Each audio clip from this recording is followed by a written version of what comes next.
I loved the 1980s reference. I think we should clip that one, Cam, because that is, and even start the podcast with some retro, like not exactly Stranger Things, but something along those lines. Can we do that?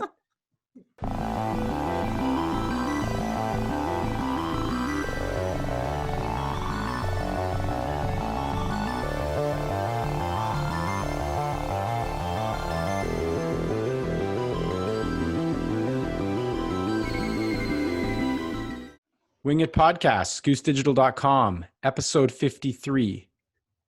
52. 52. Who do we have? Robin Kroll. Chris O'Neill. Evan Butler. Michael Turksani. All right. Welcome back, everybody. We have brand new speakers and headphones. No, microphones and headphones. New year, new sound. We're investing heavily in remote podcasting so that our listeners, our millions of listeners a month, can enjoy the sounds of our voices instead of the sounds of our little AirPods and background noise. Awesome. Well, Happy New Year, because I think this is the first one of the new year. Correct me if I'm wrong. I think so. Good. It is. We want to talk about marketing strategy, because what a better time to talk about your marketing strategy than being a couple weeks behind the eight ball at the start of a new year, right? Which we're seeing a little bit of that right now in the marketing sphere. No, it's not uncommon to be in January wrapping up your strategy planning for the upcoming calendar year. But we wanted to zero in on, hiring an agency for some level of support to your strategy, and I guess really the different types of strategy engagements that we're currently undertaking. So I'm going to turn it over to our VP of strategy, because that's your title. Well, I'm going to come to the defense before we jump into that. I'm going to come to the defense of marketers around the world, right? This isn't a normal January, and I like, the whole normal thing. It's just, but the way that we ended 2020 with, it seems to, we've got a pretty good vantage point serving, I don't know, it's probably like 10 to a dozen unique industries, is that things were really slow throughout, let's just call it March through July, August. And then they really picked up in September following Labor Day. And that's pretty much across the board, Canada, US, and even parts of Europe that we get exposed to. And it continued right through to now, it was basically. This mad crunch of let's get everything done before the holidays, which kind of led right up to like December 23rd. And then so now we enter January with that mad crunch of things. How much of it got done? Most of it, but not all of it. So we still kind of have to get that or those deliverables completed. And you don't quite have a full year of 2020 in hindsight to say, how do we do on our performance to guide generally how aggressive you want to be in this new year? Yeah. So I think we're starting from a place of, we're kind of just picking up from where we left off at the end of December. And so it's a bit of a different January to start. So I could certainly find a lot of room for reasons and excuses for why mid-January one's marketing strategy isn't totally baked yet. So marketers, I think you have an excuse this year. We're giving you a couple weeks of a pass. Just a couple weeks, no more, right? Yeah. Anybody else want to add to that before we get to the real topic? Well, I think, even though we're a little bit later into January, I love January because it is a great excuse to kind of take a pause and look at a whole new 12 months ahead of you. So even though, last year was crazy, you're not quite ready for the year ahead, it really is still the perfect time, and it's not too late. And I think that's what's really important to remember. It's never too late to focus on your strategy before you go ahead and get into the weeds. Okay, I see Chris nodding, so I'm assuming he's in agreement. Well said. All right. So yeah, well, I think that's a good point. Why don't we talk about over to you, Kev, in terms of the types of, let's just frame it up for everybody. What are the types of sort of strategy? What's the strategy spectrum look like right now? I'll list a few, and then Robin, I might jump to you after, because I think you've got a unique vision and sort of vantage point as well. I think the two most obvious components of strategy would be the really broad, like, what are we trying to do? What are we trying to accomplish? And we would call that either general marketing or sort of like the go-to-market as a whole. And that's the highest level of painting in the what, how, and why. So that's number one. Number two would certainly be, what's the strategy behind the various tactics? Because there is a level of that too, right? Are we going to be doing a lot more email? Are we going to be gaining a lot higher lead gen results from specific tactics like, I don't know, LinkedIn or this publishing thing or whatever? So I think there's a level of that. And within those, there's got to be some careful thought and consideration around what's the message and what's the approach and who's the audience. So there is some of that too. And that kind of mixes in with executional work of just getting the work and tasks done. Those are the core two for me. Now, Robin, I know you've got some thoughts on other versions of strategy. So I'll kind of throw it over to you and say, what else is missing as we talk about the types of strategy? Yeah, I think you sort of get into, let's say, sub pillars or sub verticals and all of those. So, if you think about the first one you mentioned, Kev, so these are the sort of the big picture, and those are the ones that people sometimes shy away from, because that's a lot of work. That's a lot of introspective. You might have a business that's been up and running for a couple of years, and you might say, well, we already have our strategy in place. But it's important to take a step back and reassess. Does your strategy really work with your business? And so you could look at things like, you sort of go back to your kind of, classic marketing, looking at your audience, right? So does your strategy really align with the right audience? So is it the audience that you have right now, your current customers, or does it an audience that you want to grow with? Does it align with your products, right? So are you actually delivering something to the market that there is a need or a desire for? Do you have, you can look at your team, right? Do you have the right team in place to be able to execute on this strategy?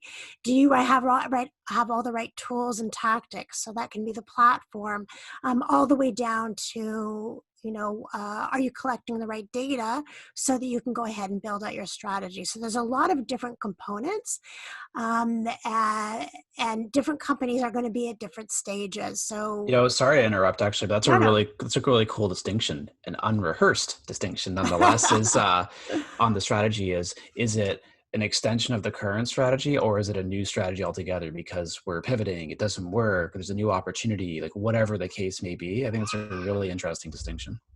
So great. Awesome. Little blip there. But we're back. Everybody's okay. Internet recovered. I'm going to throw this one to Chris in terms of strategy, because we see this a lot. Obviously, leadership teams come up and say, okay, our strategy is to 8X or 4X or whatever. Right. So, maybe I'll just let Chris go for a bit here, in terms of, the overall growth strategy, is that what we're talking about? Is that enough of an actual strategy? Well, it sure sounds like a strategy, like 2X, 3X, but actually there needs to be, considered going into a revenue target, for example. So, obviously things have changed quite a bit. And like some of the obvious things that we're seeing right now, as a lot of B2B businesses maybe didn't realize how much they relied on trade shows and sort of face-to-face type of environments to kind of get their, their new lead opportunities identified. But we're seeing a lot of, especially in the last 6 months, people going, listen, we need to figure out how to get that digital strategy sort of in place and sort of, making sense. What do we have to do in order to sort of get that up and running? So yeah, is a 2X, 3X, 4X, and I think Mike and I were on a call last week when the number was 7X. It's like, is that enough? And obviously the answer is no. You need to figure out, okay, is that number reasonable? Is your audience, like, do you know who your audience is? Can you even sort of get to, do you realize the amount of exploring that you need to do to figure out what your audience is going to respond to? I agree, Chris. Like, strategy is a fancy word for how. It's kind of like saying, like, yeah, like 7x, 8x, 100x. That doesn't answer anything. It's a goal. It's a target. It's a big number. And that's where you want to be. But you've got to still put the pieces together underneath that to say, these are the things, the steps, the reasons why we think this can happen. It's kind of like, I always equate it back to like a gym membership. Like if you say, I want to get fitter. Okay, that's like the plan. That's like the goal. It's what you want to do. But it's like, well, what are the things you're going to do in order to get fitter? Is it diet? Is it more exercise? Is it doing these key exercises in order to help support some of this stuff? So there's got to be definition underneath, I think. So great, you've got the first part, which is the growth goal. Now comes the answers of how will we accomplish that? Yeah, well, if you think in any organization, if you put up on a virtual whiteboard 7x or even 10 new customers or one new product launch, would your sales team actually know how to go ahead and achieve that? And if they don't, that's not a strategy, right? That's your goal, that's your objective. And then you've got to do, all the sort of the legwork underneath and plan out and say, well, what do we need to put in place so that my team actually can figure out how to hit that number or reach that audience? And that's exactly as you said, Kev. That's the strategy piece. It's the how are we going to do it? Yeah, exactly. So that's I know that came up on a call recently. I think those were your words, Kev. Is like the just having those sort of goals are one thing, but being able to turn that into a plan that is aligned to that sort of overall goal is essentially what you're seeing in strategy. So next part of this thing we want to talk about is like what we're seeing in terms of like the marketing landscape, because we tend to sort of attract kind of a range of marketing capable organizations, right? So I guess if that's the right way to look at it, sort of organizations that have a range of capabilities in marketing, from really not a lot going on right now from a digital perspective, or very little generally, to very advanced, large teams in the tech hyper growth side of the space. So, why don't we break down a bit, the spectrum that we're seeing in terms of what they need from us from strategy. And that was kind of where we were going to go at first, but that was some good dialogue. And I think it's only fitting that Kev, leading that organization, be the one to sort of tee us off here. But we are seeing predominantly two camps. So why don't you start with that? Yeah, I totally agree with that. There's a cool visual I've got drawn out that sort of maps the two out. So on what we'll just call it the lower sophistication, where there isn't as much going on, it's certainly more conceptual around strategy. These are the kind of areas we think will support, and it's a mix of planning and process, as well as some tooling to support some of that. And then that kind of scales down with the maturity of an organization and their marketing department, and then it comes back up into the different kinds of strategy, which is like how to maximize the tool sets and plans you've already got. And I think Robin had that great point earlier, which was, are you building a strategy around something that exists today, or brand new from the start? And from the start, it's sort of an interesting one because it sort of reflects perhaps a pivot, like we said earlier, or even, no, we like what the current strategy we have, but there's other market opportunities, whatever they may be. And now we need to figure out the steps and tactics around that as well, and how we do that. But I find in the more, like you put it, the hyper growth sort of very forward thinking tech companies, it's not always tech. Like we actually have some financial, maybe borderline fintech organizations that are really far ahead in this regard too. Where we're really going in there and understanding, how are you using the tools today? What are the gaps or opportunities where they could be even more effective to supporting some of those high level goals, Chris, those 4Xs or 7Xs or whatever. And sometimes we'll spend a whole hour meeting talking about ways we can improve an email deliverability tactic, because it just means so much in terms of identifying engagement, the ability to book sales meetings to convert into meaningful opportunities and deal flow, etc. Right? So it really has that cascading effect. But those are sort of the two core areas of strategy. The output and effort's the same. It's just the focus and where that goes. But I jump in there a little bit, and then I'll let you guys, somebody else jump in. But so just to sort of clarify that, the types of clientele, I want to bring it back to that point you guys made earlier on, the 7X isn't the plan, it's the goal, right? And then the actual how to get there is the strategy. And then you've got execution against that. And it needs to be good, to your point earlier, like executing on that how, you still need to have a level of strategy going on in that lens. Like you can't just, oh, I'm going to go build a landing page and spit it out, and doesn't at all link to what we're trying to achieve, right? Okay, but what we're seeing kind of broadly is people that have that how, right? Which I would say is that hyper growth, or maybe it's the higher end fintech or the higher end finance, or there's organizations that really have the how more or less buttoned down. Why are they coming to us? They're coming to us for execution on the how, and they like the fact that we can ladder up to their how and say, hey, did you know you might be able to, you might want to think about these two other things, right? And, oh yeah, I never really thought about that. But broadly speaking, the how is being dictated by them. They've got a really good sense of how they're going to drive, like right?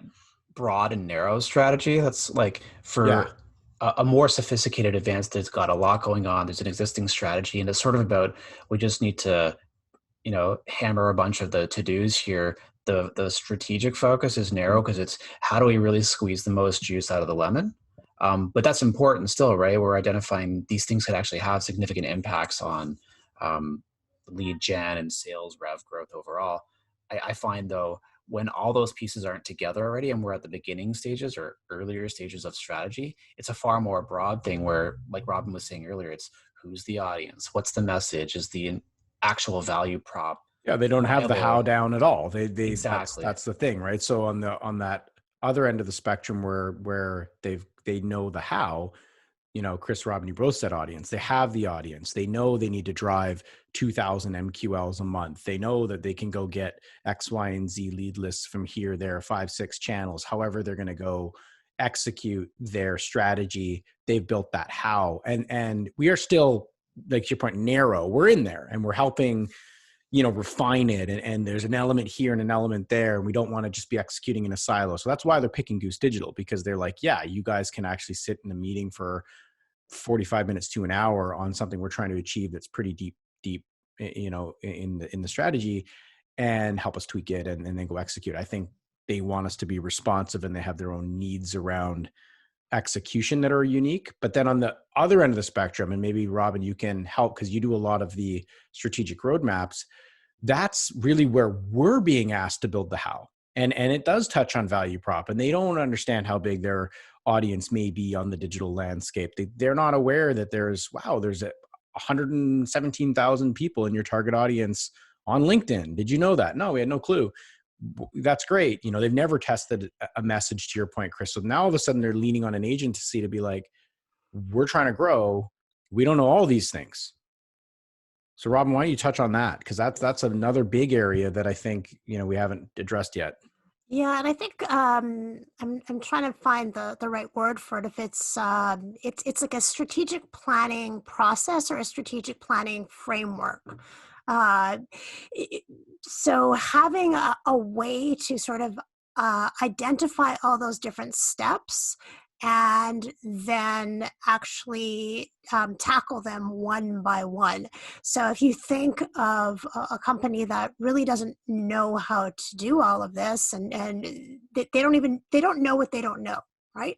So having this process of saying, well, the first thing you need to do is identify the audience, your channel, your message, your goals, your KPIs, your reporting framework. So putting all of that, sort of laying all that out and saying we need to address this step by step is enormously helpful. And I think we hear that a lot when we're talking with that level of customers, saying, they say, well, you guys have an idea. You've done this before. You know what we need to think about.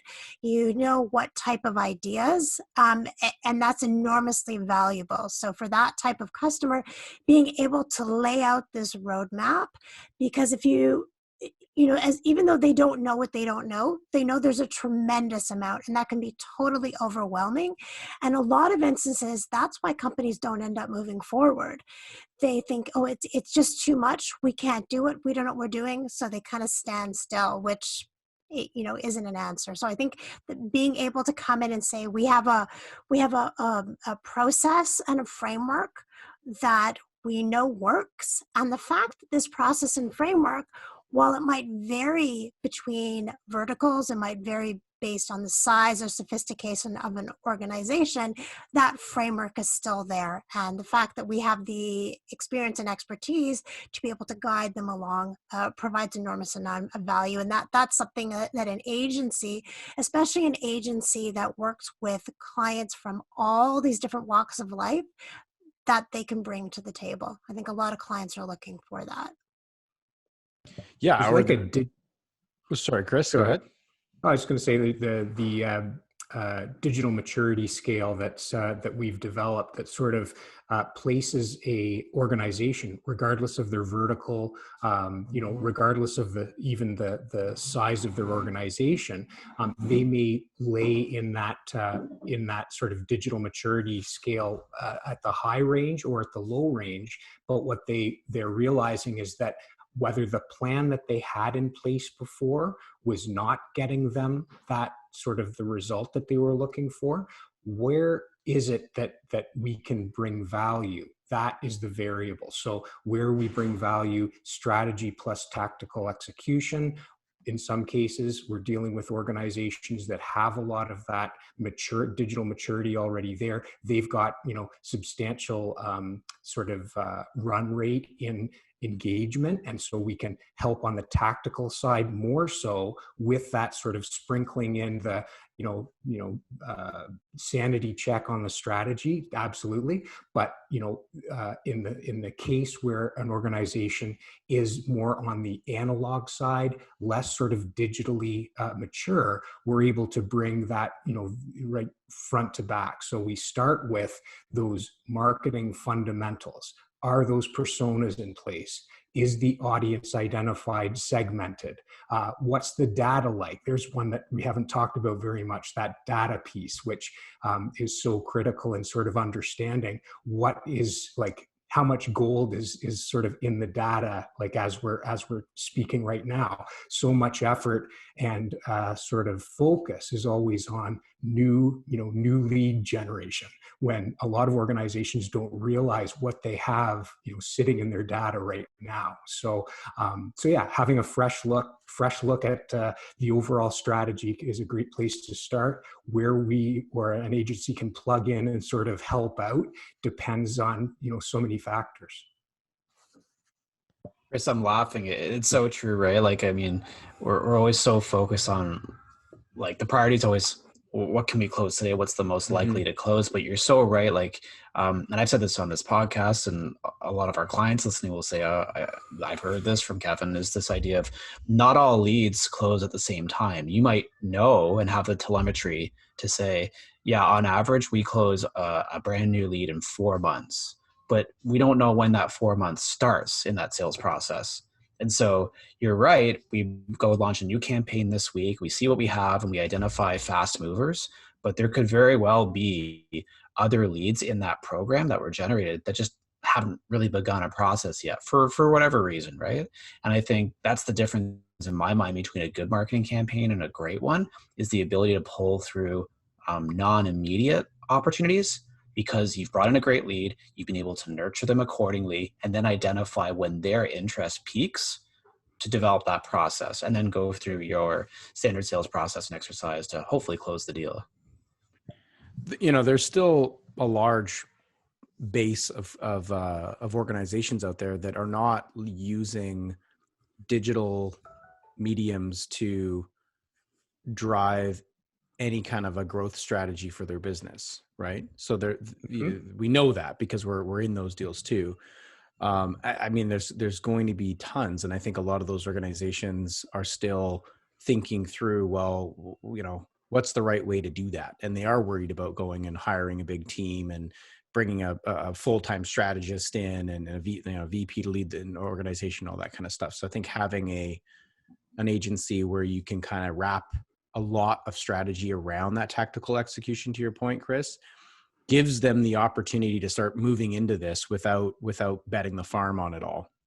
But I think a big part of what we're seeing, and I just wanted to touch on your roadmap process, Robin, is these digital beginners that have spent money and they've given they've got a person or two, and they've allowed ads to run, and they've fired on cylinders all over the place, but it hasn't been under a strategy. It's just been, well, we hired a couple people and we've spent, and we can now look at their AdWords account and their LinkedIn account and their automation system and see, okay, yeah, you've tried a bunch of things, but it's not within that overarching strategy that you mentioned earlier. So being able to pull all that together and then say to an organization like that, here's how you, what was the word, Kev? Synergize.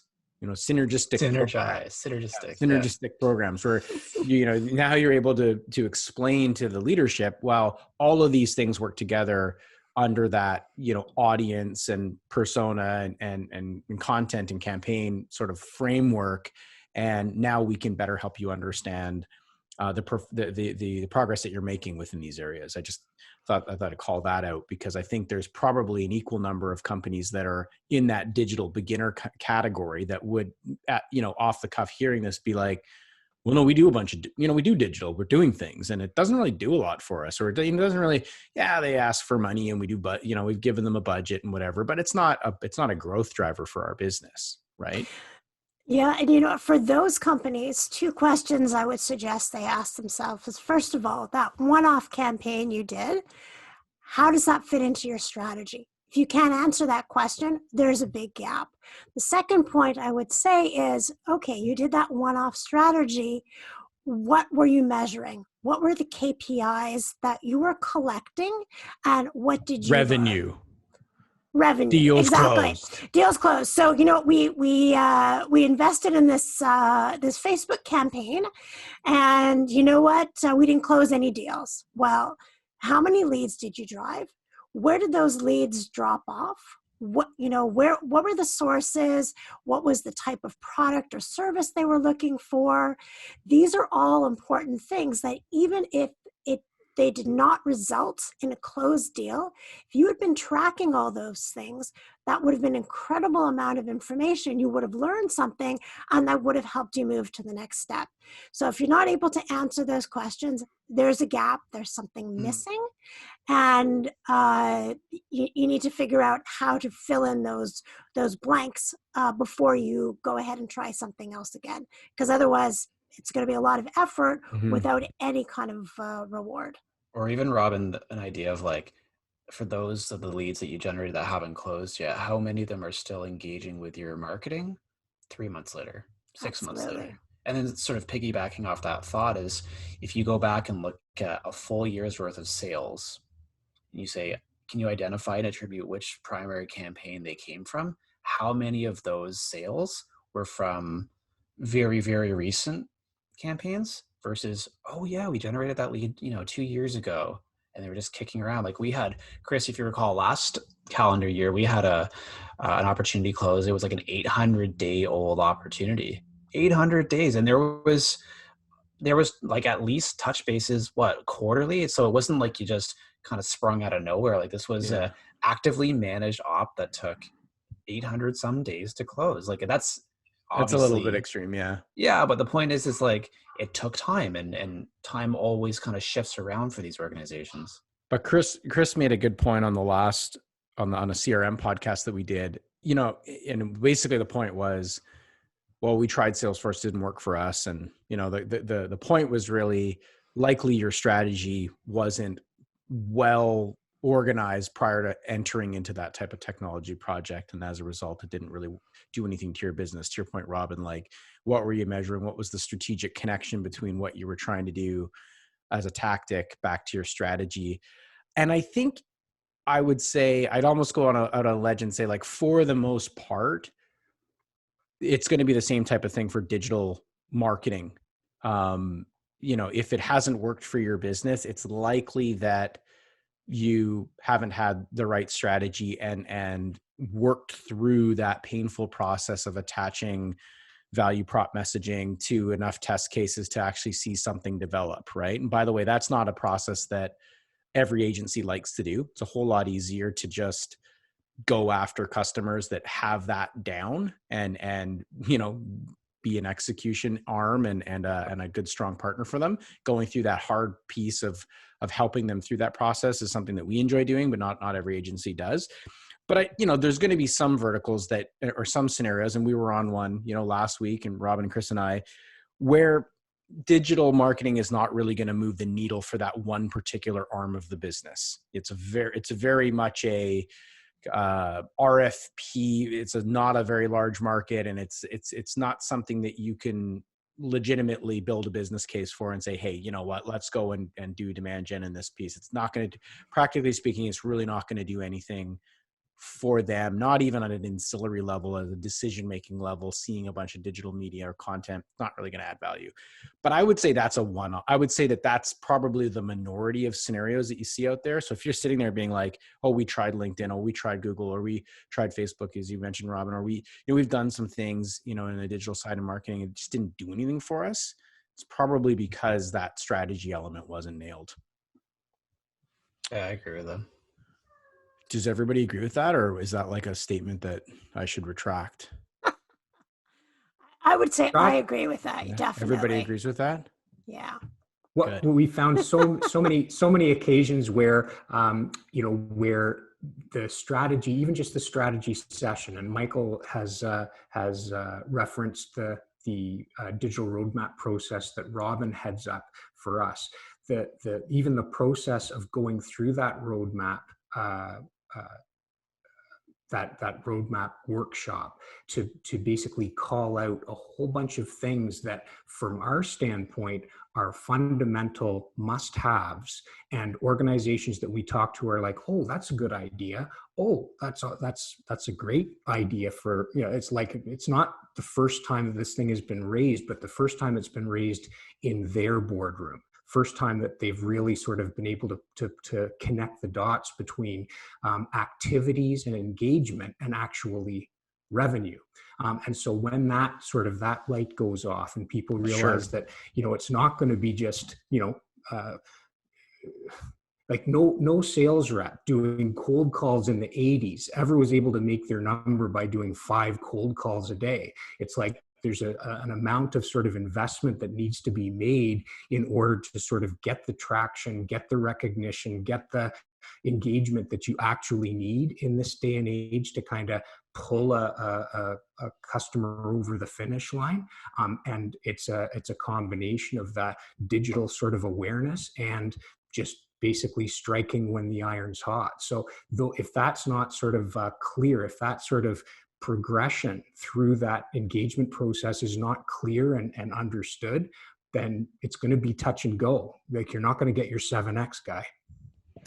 I think that's a good place for us to end the strategy conversation. We can always have another one. Begin it. Yeah, just begin it. The reason is because I loved the 1980s reference. I think we should clip that one, Cam, because that is, and even start the podcast with some retro, like not exactly Stranger Things, but something along those lines. Can we do that? We should actually just do a podcast on what is a cold call, because that comes up in boardrooms still. Yeah. No, I'm not even joking. I think we should do that, and we should do the retro, and it should be close to Stranger Things, something like that vibe. Okay. To kick this one off. I'm in. All right. Well, thank you, everyone. Good luck on your 2021 strategy. All right. Peace. Thanks, everyone. Peace. Thanks for listening. Bye now. Thanks for listening.